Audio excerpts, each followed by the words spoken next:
kenalin, gue Anissa dari Teknik Open House 2023. Jadi di sini gue bersama narasumber dari kakak-kakak Departemen Teknik Sipil dan Lingkungan, ada Kak Fadlan dan Kak Mikail. Halo semuanya, kenalin gue Fadlan, Sipil 20, di sini gue nggak sendirian bareng temen gue. Oke, halo semuanya, nama gue Mikail dari Sipil 21. Dan di sini kita mau ngenalin Sipil bareng TOH.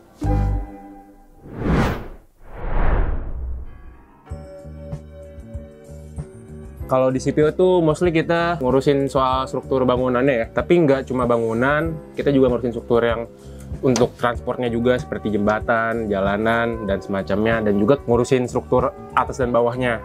Atas itu kayak misalkan bangunan yang kalian lihat sekarang ini, kalau yang bawah itu kayak semacam fondasi dan yang lainnya. Nah, itu juga selain struktur-strukturnya, kita juga ngurusin manajemen konstruksinya juga, dan juga ada struktur airnya juga, kayak seperti bendungan, waduk, dan yang lain-lain. Lingkungan lebih ke kita membuat teknologi baru nih, biar lingkungan sekitar lebih bersih, lebih sehat, lebih aman. Mungkin kalau yang ada hubungan sama teknik sipil tuh kayak misalnya dalam pembangunan perumahan, kita yang mengurus berdasarkan desain septic tanknya, drainase, dan lain-lain kayak gitu. Kurang lebih itu sih beda.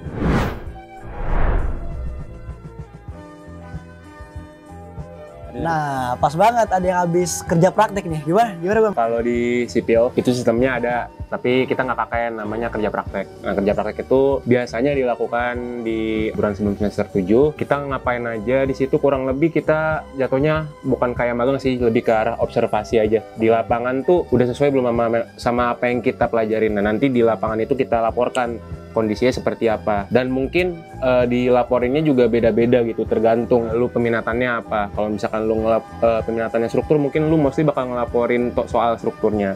Tapi kalau misalkan lu peminatannya manajemen konstruksi, lu mostly bakal ngelaporin terkait aspek-aspek manajemen yang dikerjain di lapangan tuh kayak gimana.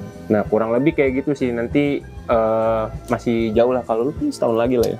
Tahun depan lah. Tahun depan lah ya, insya Allah lah.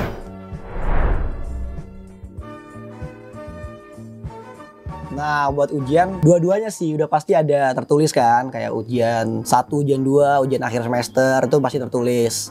Dan kalau yang project itu juga ada. Kalau di awal-awal semester, mungkin kalian baik sipil maupun lingkungan tuh ada namanya gambar konstruksi. Itu udah termasuk proyek karena kita ada survei lapangannya, ada mencatat bentukannya seperti apa, dan menggambar ulang ataupun memberikan saran masukan sebagai rumah yang lebih sehat gitu kan. Kalau misalnya proyek di sipil tuh sebenarnya mostly tuh soal tubes-tubesan juga sih, ya kan. Paling tubesnya tuh macam-macam. Bisa ada yang ngerjain soal, ada yang kayak tadi tuh gambar juga, kalian ngelihat bangunannya langsung gitu kan. Kalau nyinggung soal ujian ya, ujian yang tulis juga kadang tuh ada yang di take home juga gitu. Itu tergantung mata kuliah dan dosennya sih, preferensinya mau kayak gimana. Terkadang juga bisa ujiannya diganti jadi presentasi sih, tergantung dosennya gitu. Iya.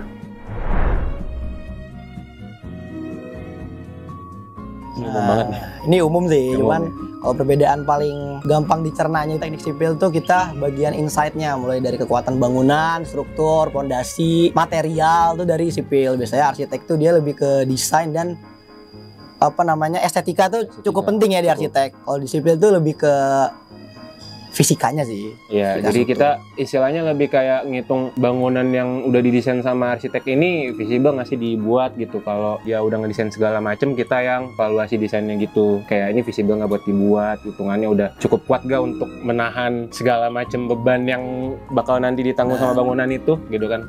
Kan karena arsi kan nggak perlu ngitung ya buat ngedesain. Jadi semakin kreatif arsinya semakin pusing kita. Setuju.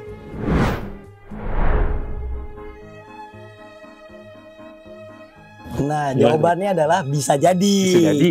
Karena kan tuh prospek kerja tuh kalau di sipil sebenarnya lumayan luas. Karena kita nggak cuma belajar fisika atau struktural, tapi ada juga manajemen, ada juga ekonomi tekniknya. Jadi sebenarnya luas banget sih kalau kita membahas prospek, mulai dari pegawai negeri sipil bisa, atau bahkan kita masuk ke kementerian, terus masuk ke sumber daya yang mengolah kayak minyak tanah, gas gitu-gitu kan perlu bangunan-bangunan sipilnya juga. Banget.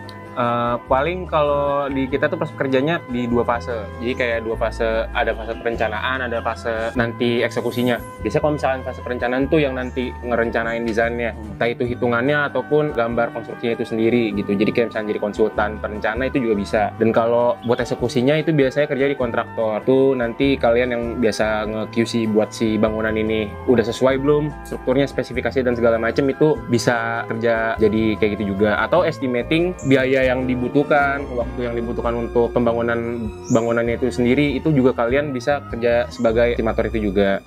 Sama bisa juga jadi developer perumahan juga sih.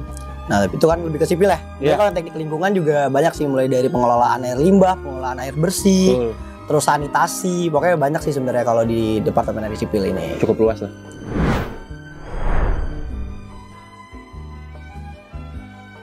Ya benar, benar-benar salah. Nah, jadi sebenarnya teknik lingkungan tuh fisikanya cukup banyak ya, karena teknik lingkungan sendiri itu sebenarnya cabang dari teknik sipil awalnya. Tuh. Jadi untuk mungkin beberapa spil mata kuliahnya itu ada mekanika struktur, ada fisika mekanika ya. Mekanika fluida juga ada. Mekanika fluida itu yang belajar fisika air. Kalau struktur ya struktur, biar bangunannya kuat. Mekanika tanah juga ada. Iya, mekanika tanah. Pokoknya banyak sih fisikanya. Jadi buat kalian yang mau kesini karena menghindari fisika, pikir-pikir lagi ya. Ya pokoknya si lingkungan ini nggak ngitung fisika tuh ya emang karena mereka butuh struktur untuk dibangun untuk si ngurusin yang lingkungannya tadi gitu ya kan. Kayak misalkan septic tank kan itu juga butuh hitungan buat bikin berapa volumenya dan segala macamnya gitu kan. Nah itu nggak bisa nggak pakai fisika gitu.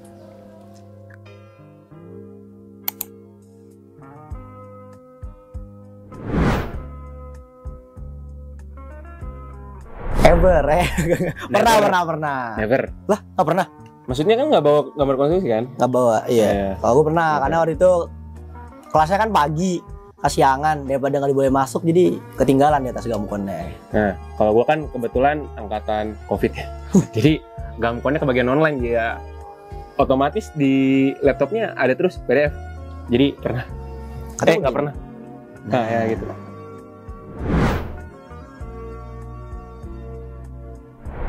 Never. Nggak pernah juga. Tapi ketiduran pernah, karena udah nyerah, nggak ngerti. Jadi tinggal tidur aja. Pasrah ya jatuhnya. Pasrah. Never. Pernah. Sekali doang tapi, buat bantuin asdos waktu itu. Ya, harusnya gue tuh semester 1 bikin. Cuman karena balik lagi Online. pandemi, COVID, jadi nggak praktek. Never.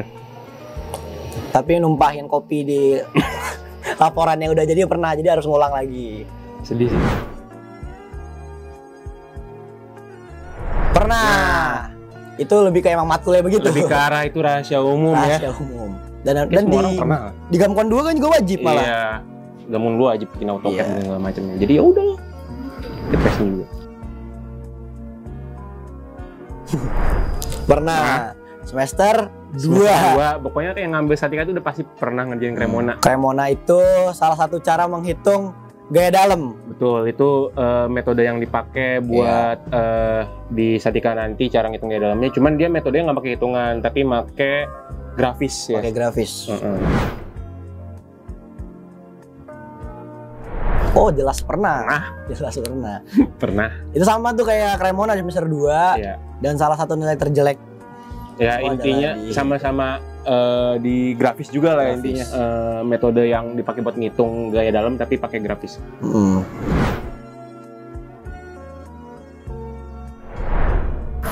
Pernah. Baru semester lalu.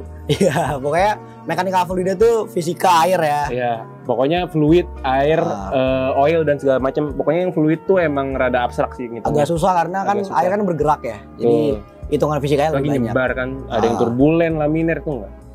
Itu ya emang sulit lah. Skip.